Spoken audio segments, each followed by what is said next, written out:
Welcome to another episode of the Neoliberal Round podcast. I'm Renaldo McKenzie, your host and creator. This is a filler episode of the podcast.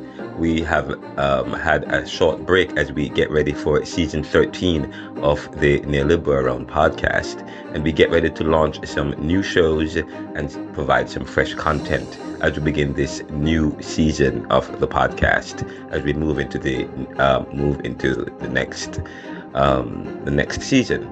Um, Today, I just want to. There's much happening politically in the world that we have not had a chance to comment on. In this particular podcast, we deal with.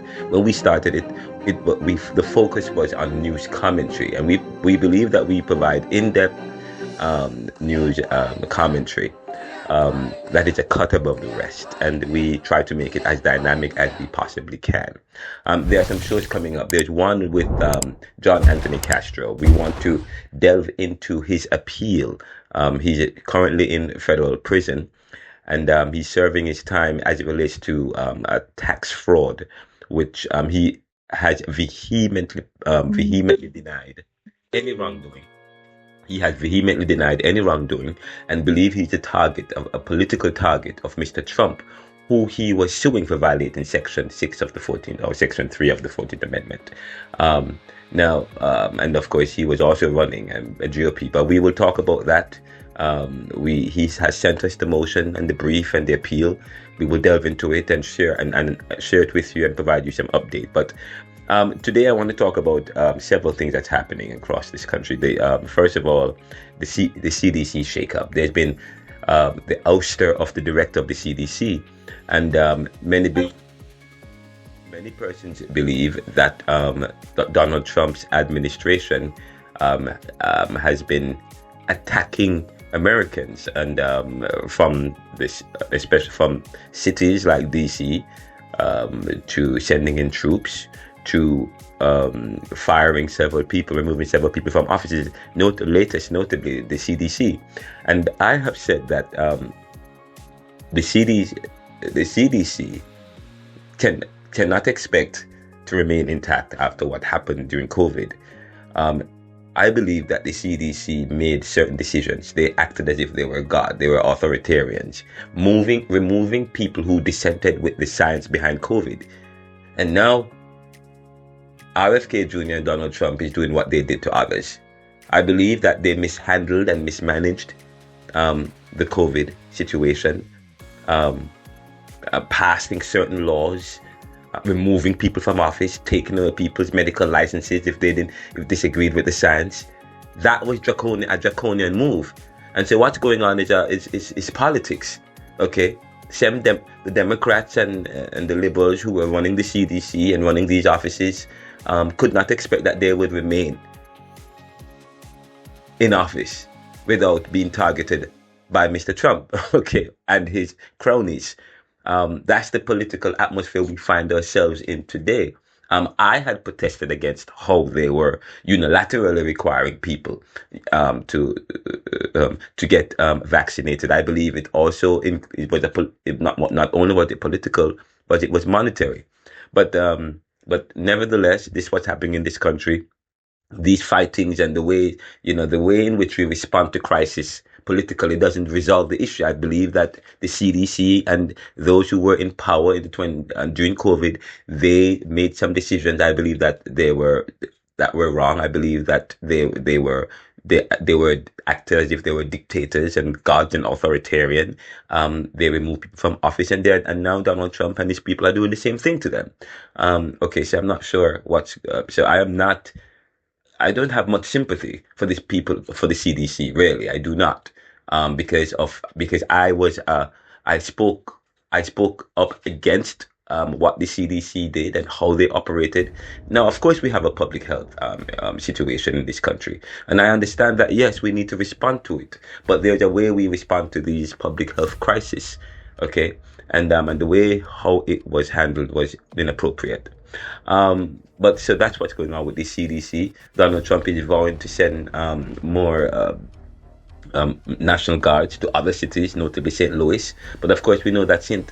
Donald Trump does not have the authority to send the National Guards to St. Louis, because the chief and the person who commands the National Guard in St. Louis, in the state there, is the governor. So okay, so that's that. And that's what I don't understand. Donald Trump has done many things which he doesn't have the authority to do, but yet still he's doing it without apology and without any pushback. Notably, we understand that the tariffs, Donald Trump cannot unilaterally charge tariffs, but he's doing it without, I mean, first of all, without Congress have to approve it, Congress have to be involved. I don't know if Congress is involved in any of this. He's asking Powell to resign. He's saying that certain people should resign. He doesn't have the power to tell them to resign. But the thing is, what he said, for example, remember when he was president in 2016?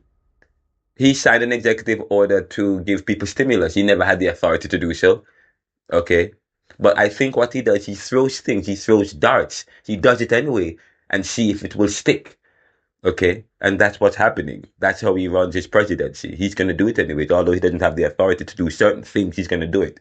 And then, of course, the way in which the Supreme Court has rubber stamped and approved him has done injury to the presidency, because now he believes that he can do anything and do anything. Yet, Washington, D.C. is improving. I understand that crime is down because of what he's done there in terms of beefing up security in the city. Yes, but we are hoping, but we are, beefing up. I think what needs to happen is a partnership between Donald Trump and these cities, but a partnership that does not cede power away from these cities, but a real partnership. Okay. So, and the way in which we respond to crisis, it cannot be seen as Donald Trump, the leader of these people, of Donald Trump, sending in troops into these cities as if he is invading. It's just un-American. It's just un-American. Yet, I mean, there are those who believe that the country was losing its identity, and so Donald Trump is placed to help restore the American identity. And if restoring the status quo means doing away with certain ethos and pathos and the way we do things in America, so I guess that's what is happening. I'm here, but. This is the Neoliberal Round podcast. We will have several. We will be meeting with Ricardo to do another episode of the Pulse later this week, some over the weekend, and please continue to join us. We have. I sat down yesterday just to have a raw, open discussion with some individuals. A new series that we're playing with. It's called Straight Talk, where we drop in on individuals in communities, in homes, wherever you are, who are talking about serious issues of the day, and or maybe talking about sports and entertainment. We drop in and we engage and we share the conversation with you. That's the new episode called Straight Talk, or Straight Conversations, or Drop In. Okay, this is the Neoliberal Round podcast. Continue to support us. Let us know how we're doing. Send us an email, info@theneoliberal.com, Renaldo C McKenzie @gmail.com. Call us at 445-260-9198. Please subscribe to this show, share the show with your friend, and please check us out on YouTube at Renaldo McKenzie or the Neoliberal Round. Visit our website at theneoliberal.com, renaldocmckenzie.com, or store.theneoliberal.com. Get a copy of my book, Neoliberalism, available on Amazon, Barnes & Noble, also in Kindle and the Audible, and Amazon or the Audible audio copy. Just so you know, the book is on sale until August 31 for $25 and $34, depending on the paperback or the hardcover. You can check it out. Go to store.theneoliberal.com and go down to the newsletter where we talk about that. You can click on the link and it will take you to the website. We are on the heels of publishing several other articles and op-eds and research, so continue to follow us and support us. This is the Neoliberal Round podcast. All good.